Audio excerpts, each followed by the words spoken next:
I'm fat and I am fat. Being tired all the time. Heavy barbell squats while I'm in class. Fitness in a Pringles can pocket.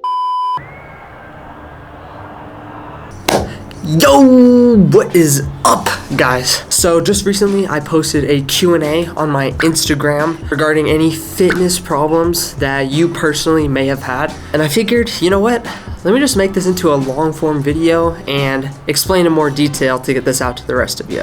I do a lot of questionnaires and polls and stuff like that on my stories on Instagram a lot. So be sure to follow me at fitness_domain on Instagram. Go check it out, give it a follow if you are interested. With that being said, I am freezing my Mr. Meeseeks off right now. I'm Mr. Meeseeks, look at me! So let's get straight into these questions. First one up, gaining weight. Now, this is a problem I've had personally and a lot of people I know have had personally, especially in their teenage years. One of the best things you can do to gain weight is eat from anywhere between about 100 to 400 calories above your maintenance level every single day. There's often times where a lot of us will eat a whole bunch during the day, and then that next day comes and we eat maybe 3/4 of our maintenance, and it all just kind of evens out in the end. Another way to help with this is to slightly increase the portion of meal size that you are eating, or just snack more frequently. Next one, I'm weak as fudge. So this depends on quite a few things. So what you can do is, if you are working out 4 to 6 days a week, super hard, super intense, pushing heavy weight, maybe dial it back just a little bit, take a deload week, or start incorporating maintenance days into those workout weeks. If you're training less than 4 days, probably add more weight to what you normally do. Try to aim for the 1 to 6 rep range, because this is where you would be training for strength specifically.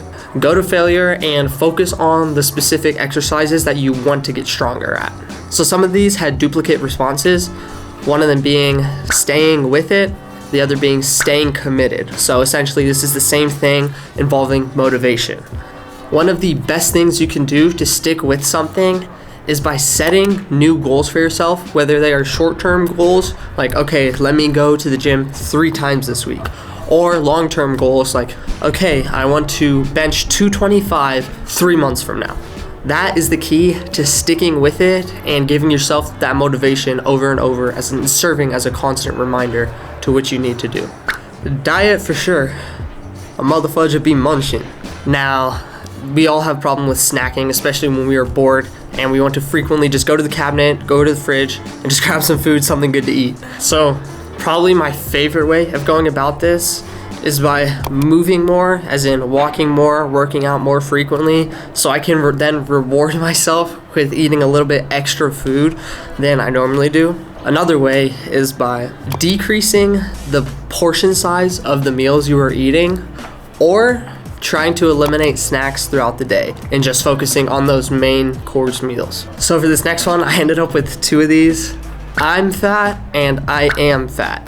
So what can you do about this? Well, you can start by, like I said earlier, decreasing the portion size of what you are eating. Essentially, the main goal overall is to build longevity in the diet that you are trying out or working on, or just something that can last the rest of your life. So essentially the goal with becoming less fat is by moving more and eating less. However, eating less does not mean starving yourself. It doesn't mean cutting your calories to half of what your maintenance calories are. Essentially, it is minimizing your calories or possibly replacing certain foods with better foods. So if I'm eating a bunch of cookies for a snack every single day, maybe try replacing that with a protein bar. That way you get better protein in, you kind of replace the trans fat and sugars a little bit. It's a better source overall. But essentially, move more, eat less, and don't torture yourself. Just slightly minimize those portion sizes Eat on smaller plates too, so that way if you do happen to go back for seconds, you're like, okay, that was already my second plate or bowl or whatever, then you're far less likely to go back for a third or fourth helping. If you eat on a big plate that is equivalent to 2 of those smaller plates, you are probably going to go back for a second because, oh, this is my only second plate or only my second bowl. So these next ones, I never know whether I want to cut or bulk, or should I cut or bulk. So I kind of see it like this. If you are a bigger person, you probably want to get to a healthier body weight first. So meaning you'd want to lower your weight and probably go on a cut before. However, this doesn't mean that you can't stop lifting. You should keep lifting, keep exercising, keep walking. Do what you can to bring that weight down first. On the other hand of the spectrum, if you are a smaller person, you probably want to pack on more weight first, because that way you can add weight, you get stronger, you're able to push more weight, and so on. You have to remember that just because you are a super skinny or thin person, it does not mean you are necessarily healthy. Put some weight on. However, keep in mind that whichever route you end up going, stick to it for anywhere between at least 3 to 6 months, so then you can truly see those results. You don't want to crash diet or just eat so much that you feel like throwing up every other meal. Stick to it so you could actually see those results. If you want me to make a decision for you, bulk in the fall and winter and shred or cut in the spring and summer, just because of the sheer amount of clothing you will be wearing. There you go. My boy here seems to not get any females. That is okay.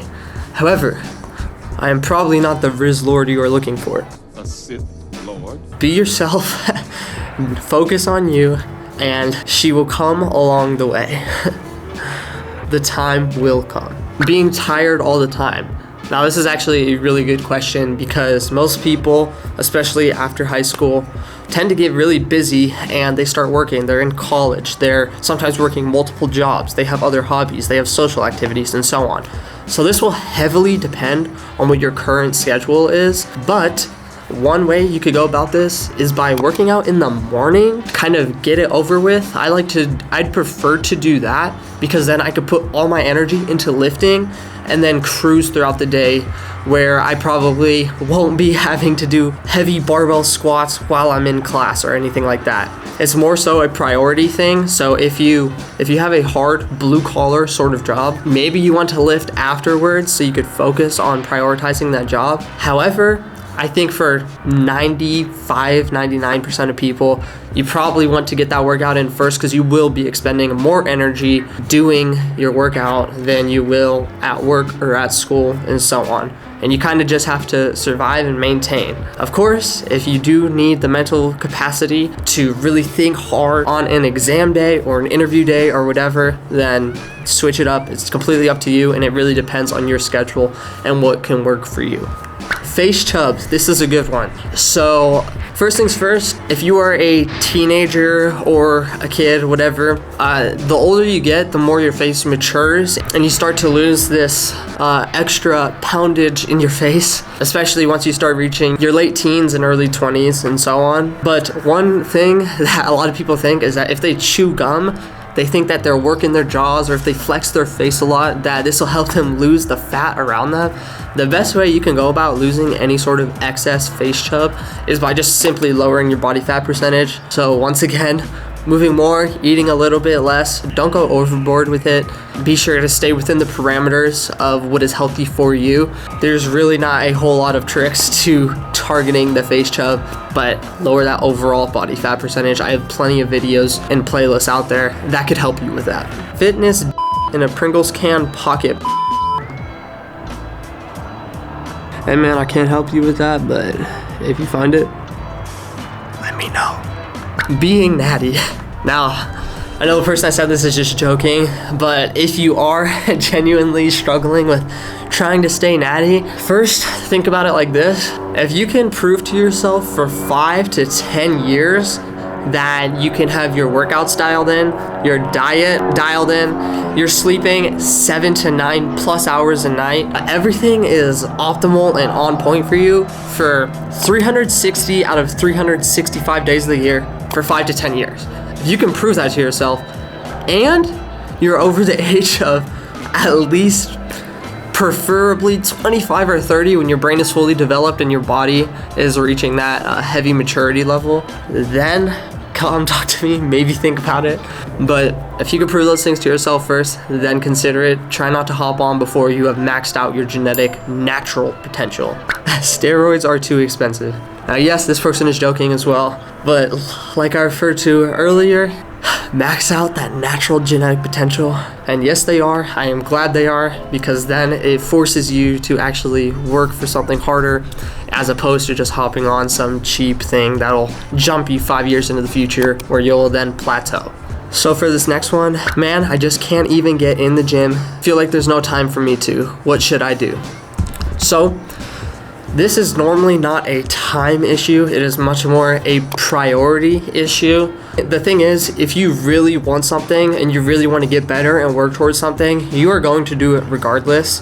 One thing that I like to do to trick myself into proving to myself that something is more of a priority is if you go to settings and you type in screen time, you can actually see how much time you spent on social media and games and whatnot. There is probably your time right there. Now that being said, if you are a super busy person, like genuinely you work 2 jobs, you have kids, you're in school, you're doing this, whatever, and you are a very busy person, one thing you can do is try to get a quick 15 to 20 minute HIIT session in, so high intensity interval training. You could use jump squats, push-ups, burpees, whatever you want to do in order to get the best burn overall. Even go on quick sprints in between all these. Try to tax your body and burn out as fast as possible within those 10 to 15, 20 minutes. That is genuinely if you really are on a time crunch. But I guarantee you, if you look for time and you search for the time, you will find it. You really will find it. It's just a matter of priorities and what you really want to do. 3 days a week for the gym. So I could definitely see how this would be a problem. Not everyone can work out 4 to 6 days a week. So one of the recommendations I can make is 3 days, full body workouts. So you could have a super heavy and intense, voluminous day on one day. Take a rest day or 2, and then that next workout day, maybe take more of a maintenance workout where you're not taxing your CNS as much, and then another rest day or 2, and then go heavy again and just alternate between every workout. Maintenance day, heavy day. Or if you're taking like 2 rest days in between each one, you can go heavy volume, heavy intensity, however you want to do it. Make sure your central nervous system is not getting too taxed over the course of weeks and months. Another different kind of split you can do is an upper lower day. So upper body on one day, lower body on the next day. And you could do this back to back, or you could do upper, rest day, lower, rest day, and then go on and on. And once again, you could just kind of balance the hardcore days with the maintenance days. It is really up to you and your central nervous system. I want to rep 225. So whether this is on squat, bench, deadlift, bicep curls, anything like that, the thing to keep in mind is that you want to train for strength, which is in the 1 to 6 rep range. Now this is because you will then get stronger and you have more neurological adaptation to that weight. If you're able to bench 245, you can probably hit 225 for a couple reps or so. And then if you're able to bench 255 or 265, you're probably by then able to rep 225. It depends on what you count as repping it. Like 3 slower reps, like 1, 2, 3. Or it could be like, if you want to like rep it for 5 fast reps and then 3 slow ones, like 1, 2, 3, 4, 5. It really just depends. But the stronger you are, the more you are able to rep the weights that you couldn't before. Dang, it's really freaking cold out. Not gonna lie, my hands are like red right now. I feel small. Now, here are some tips to instantly looking bigger right off the bat. And I've actually made videos on this in my fitness fun playlist. So, shave your body hair. This helps make your veins pop more, and your veins popping gives you more definition, which then makes you look bigger. A lot of times that body hair can cover up the definition that we actually have underneath. And this can be said for every part of your body, whether it's arms, legs, chest, cakes, and so on. Another thing you can do is get tan. Whether this is an artificial tan or just laying out in the sun with sunscreen on, whatever. The darker you are, the more definition pops on your body. That's why these bodybuilders, before they step on stage, they get these crazy spray tans. And when you see them regular, like not under this bright stage lights, they look a lot darker than they actually are. However, it helps their muscles pop even more, makes them look more shredded, makes them look bigger. Another thing you could do is get a quick pump, or just try to look at yourself in the mirror after a pump. You obviously have the blood flowing through the veins, your muscles are inflamed, and you look a lot bigger and better than you did, let's say, in the middle of the day after you ate lunch. One thing too that fitness influencers are famous for on Instagram and TikTok and so on, standing under some good overhead lighting. This helps the shadows contrast the muscles, and you really look a lot better, more shredded, and sometimes you could even see the veins in the abs better as well. Again, if you are interested in asking questions like this, or doing a lot of fun, whether it's fitness related polls, general polls, food polls, whatever, be sure to follow my Instagram at fitness_domain. I'm on Instagram, I'm on TikTok, obviously here on YouTube as well. Be sure to give them all follows if you would like to. Don't forget to check those out as well. If you guys like these sort of videos, let me know in the comments down below. I will also be posting a bunch of links in the description down below for the videos that correlate to these questions that may help you out and may go further in depth for you. So be sure to check those out if any of these questions sparked your interest. I'm freezing my gym bean off right now. So like the video, subscribe to the channel if you are new, and I'll see you guys in the next one.